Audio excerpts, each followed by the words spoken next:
राधे राधे, जय श्री कृष्णा। आज की कथा में आप सभी भक्तों का हार्दिक स्वागत है। भगवान श्री कृष्ण और श्रीमती राधा रानी की कृपा सदैव आप पर और आपके समस्त परिवार पर बनी रहे। दोस्तों, आज आप सुनेंगे चैत मास की कथा का चौथा अध्याय। दोस्तों, श्री हरि विष्णु का ध्यान करके आज की पावन कथा का प्रारंभ करते हैं। ब्राह्मणों ने कहा कि हे मुनि श्रेष्ठ, यदि हम लोगों पर आपका अनुग्रह हो तो उन श्रेष्ठ कर्मों का वर्णन कीजिए जिनसे संसार में कीर्ति और धर्म की प्राप्ति होती है। तब व्यास जी ने कहा, जिसके खुदवाए हुए पोखरे में अथवा वन में गौवें में 1 मास या फिर 7 दिनों तक तृप्त रहती हैं, वह पवित्र होकर संपूर्ण देवताओं द्वारा पूजित होता है। विशेषता प्रतिष्ठा के द्वारा पवित्र हुई पोखरी के जल का दान करने से जो फल होता है, वह सब पोखरे में जब मेघ वर्षा करता है उस समय जल के जितने छींटे उछलते हैं उतने ही हजारों वर्षों तक पोखरा बनवाने वाला मनुष्य स्वर्गलोक का सुख भोगता है। जल से खेती पकती है जिससे कि मनुष्य को प्रसन्नता होती है। जल के बिना प्राणों का धारण करना असंभव है। पितरों का तर्पण, शौच, सुंदर रूप और दुर्गंध का नाश, यह सब जल पर ही निर्भर है। इस जगत में संग्रह किए हुए संपूर्ण बीजों का आधार जल ही है। कपड़े धोना और बर्तनों को मांज धोकर चमकीला बनाना, यह भी जल के ही अधीन है। इसीलिए प्रत्येक कार्य में जल को ही पवित्र माना गया है। अतः सब प्रकार से प्रयत्न करके सारा बल और सारा धन लगाकर बावली, कुआं तथा पोखर बनवाने चाहिए। जो मनुष्य निर्जन प्रदेश में जलाशय बनाता है उसे प्रतिदिन इतना पुण्य प्राप्त होता है जिससे कि वह एक दिन के पुण्य के बदले एक एक कल्प तक स्वर्ग में निवास करता है। जो पुरुष प्रतिदिन दूसरों के उपकार के लिए 4 हाथ कुआं खोदता है, वह एक एक वर्ष के पुण्य का एक एक कल्प तक स्वर्ग में रहकर उपभोग करता है। जलाशय बनाने का उपदेश देने वाले को 1 करोड़ वर्षों तक स्वर्ग का निवास प्राप्त होता है तथा जो स्वयं जलाशय बनवाता है उसका पुण्य तो अक्षय हो जाता है। पूर्व काल की बात है कि किसी धनी के पुत्र ने एक विख्यात जलाशय का निर्माण करवाया जिसमें उसने 1 लाख सोने की मोहरें व्यय की थी। धनी ने अपनी पूरी शक्ति लगाकर प्राण प्रण से चेष्टा करके बड़ी श्रद्धा के साथ संपूर्ण प्राणियों के उपकार के लिए यह कल्याणमय जलाशय तैयार करवाया था। कुछ काल के पश्चात वह निर्धन हो गया। उसके बाद एक दूसरा धनी उसके बनवाए हुए जलाशय का मूल्य देने को उद्यत हुआ और कहा कि मैं इस जलाशय के लिए 1 लाख स्वर्ण मुद्राएं दूंगा। इसे खुदवाने का पुण्य तो तुम्हें मिल ही चुका है। मैं केवल मूल्य देकर इसके ऊपर अपना अधिकार करना चाहता हूँ। यदि तुम्हें लाभ जान पड़े तो मेरा प्रस्ताव स्वीकार करो। धनी के ऐसा कहने पर जलाशय निर्माण करवाने वाले ने उसे इस प्रकार उत्तर दिया, भाई, 1 लाख का पुण्य काल तो इस जलाशय से मुझे रोज ही प्राप्त होता है। पुण्य वेताओं ने जलाशय निर्माण का ऐसा ही पुण्य माना है। इस निर्जन प्रदेश में मैंने यह कल्याणमय सरोवर निर्माण करवाया है। इसमें सब लोग अपनी इच्छा के अनुसार स्नान और जलपान आदि कार्य करते हैं। उनकी यह बात सुनकर लोगों ने खूब हंसी उड़ाई। तब वह लज्जा से पीड़ित होकर बोला, हमारी यह बात सच है। विश्वास न हो तो धर्मानुसार इसकी परीक्षा कर लो। धनी ने ईशपूर्वक कहा, बाबू, मेरी बात सुनो। मैंने तुम्हें 1 लाख स्वर्ण मुद्राएं देता हूँ। इसके बाद मैं पत्थर लाकर तुम्हारे जलाशय में डालूंगा। पत्थर स्वाभाविक ही पानी में डूब जाएगा। फिर यदि यह समयानुसार पानी के ऊपर आकर तैरने लगेगा तो मेरा रुपया मारा जाएगा, नहीं तो इस जलाशय पर मेरा अधिकार हो जाएगा। जलाशय बनवाने वाले ने बहुत अच्छा कहकर उससे 100,000 मुद्राएं ली और अपने घर को चल दिया। अब धनी ने कई गवाह बुलाकर उनके सामने महान जलाशय में पत्थर गिरवाए। उसके इस कार्य को मनुष्यों, देवताओं और असुरों ने भी देखा। तब धर्म के साक्षी ने धर्म तुला पर 1 लाख स्वर्ण मुद्राएं और जलाशय के जल को तोला, किंतु वे मुद्राएं जलाशय से होने वाले एक दिन के जल दान के भी तुलना न कर सकी। अपने धन को व्यर्थ जाते देखकर धनी के हृदय को बड़ा दुख हुआ। दूसरे दिन वह पत्थर भी दीप की भांति जल के ऊपर तैरने लगा। यह देखकर लोगों में बड़ा कोलाहल मचा। अब इस अद्भुत घटना की बात सुनकर धनी और जलाशय का स्वामी दोनों ही प्रसन्नता पूर्वक वहां आए। पत्थर को उस अवस्था में देखकर धनी ने अपनी 100,000 मुद्राएं उसी की मान ली। तत्पश्चात जलाशय के स्वामी ने ही वह पत्थर उठाकर दूर फेंक दिया। श्री व्यास जी आगे कहते हैं कि नष्ट होते हुए जलाशय को पुनः खुदवाकर उसका उद्धार करने से जो पुण्य प्राप्त होता है, उसके द्वारा मनुष्य स्वर्ग में निवास करता है तथा प्रत्येक जन्म में वह शांत और सुखी होता है। अपने गोत्र के मनुष्य में माता के कुटुंबी, राजा, सगे संबंधी, मित्र और उपकारी पुरुषों के खुदवाए हुए जलाशय का जीर्णोद्धार करवाने वाले को अच्छे फल की प्राप्ति होती है। तपस्वी, अनाथ और विशेषता ब्राह्मणों के लिए जलाशय खुदवाने से भी मनुष्य स्वर्ग का सुख भोगता है। इसीलिए हे ब्राह्मणों, जो अपनी शक्ति के अनुसार जलाशय आदि का निर्माण करवाता है, वह सब प्रकार के पापों के क्षय हो जाने से अच्छे पुण्य तथा मोक्ष को प्राप्त करता है। जो धार्मिक मनुष्य लोक में इस महान धर्म में उपाख्यान को सुनता है और सुनाता है, उसे सब प्रकार के जलाशय दान करने का फल प्राप्त होता है। सूर्य ग्रहण के समय गंगा जी के उत्तम तट पर 1 करोड़ गौदान करने का जो फल होता है, वही इस प्रसंग को सुनने से मनुष्य को प्राप्त हो जाता है। तदंतर व्यास जी कहते हैं कि अब मैं संपूर्ण वृक्षों के लगाने का अलग अलग फल कहूँगा, इसे ध्यानपूर्वक सुनिए। तो जलाशय के तट पर चारों ओर पवित्र वृक्षों को लगाता है, उसके पुण्य फल का वर्णन नहीं किया जा सकता। अन्य स्थानों में वृक्ष लगाने से जो फल प्राप्त होता है, जल के समीप लगाने पर उसकी अपेक्षा करोड़ों गुना अधिक फल प्राप्त होता है। अपने बनवाए हुए पोखरों के किनारे वृक्ष लगाने वाला मनुष्य अनंत फल का भागी होता है। जलाशय के समीप पीपल का वृक्ष लगाकर मनुष्य जिस फल को प्राप्त करता है, वह सैकड़ों यज्ञों से भी नहीं मिल सकता। प्रत्येक पर्व के दिन जो उसके पत्ते जल में गिरते हैं, वे पिंड के समान होकर पितरों को अच्छे तृप्ति प्रदान करते हैं तथा उस वृक्ष पर रहने वाले पक्षी अपनी इच्छा के अनुसार जो फल खाते हैं, उसका ब्राह्मण भोजन के समान अच्छे फल प्राप्त होता है। गर्मी के समय में गौ देवता और ब्राह्मण जिस पीपल की छाया में बैठते हैं, उसे लगाने वाले मनुष्य के पितरों को अच्छे स्वर्ग की प्राप्ति होती है।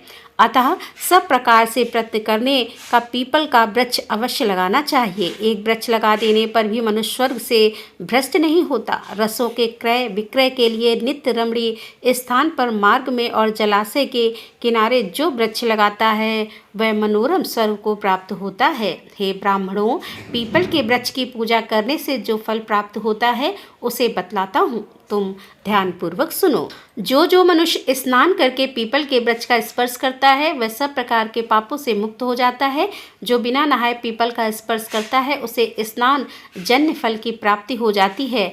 अश्वत्था के दर्शन से पापों का नाश हो जाता है और स्पर्श से लक्ष्मी की प्राप्ति होती है। उसकी प्रदक्षिणा करने से आयु बढ़ती है, मतलब परिक्रमा करने से, पीपल की परिक्रमा करने से आयु में वृद्धि होती है।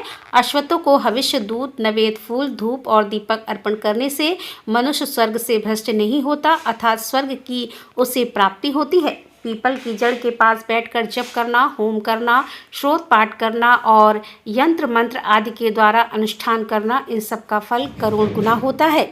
जिसकी जड़ में श्री विष्णु, तने में भगवान शंकर तथा अग्रभाग में साक्षात ब्रह्मा जी स्थित हैं, उसे संसार में कौन नहीं पूजे। सोमवती अमावस्या को मौन रहकर स्नान और 1000 गौवों का दान करने से जो फल प्राप्त होता है, वही फल अश्वत्थ वृक्ष को प्रणाम करने मात्र से प्राप्त हो जाता है।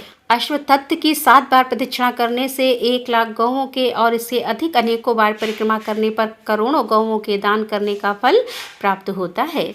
अतः पीपल वृक्ष की परिक्रमा सदा ही करनी चाहिए। हे विप्रगण, पीपल के वृक्ष के नीचे जो फल, मूल और जल आदि का दान किया जाता है, वह सब अक्षय होकर जन्म जन्मांतर में प्राप्त होता रहता है। पीपल के समान दूसरा कोई वृक्ष नहीं है।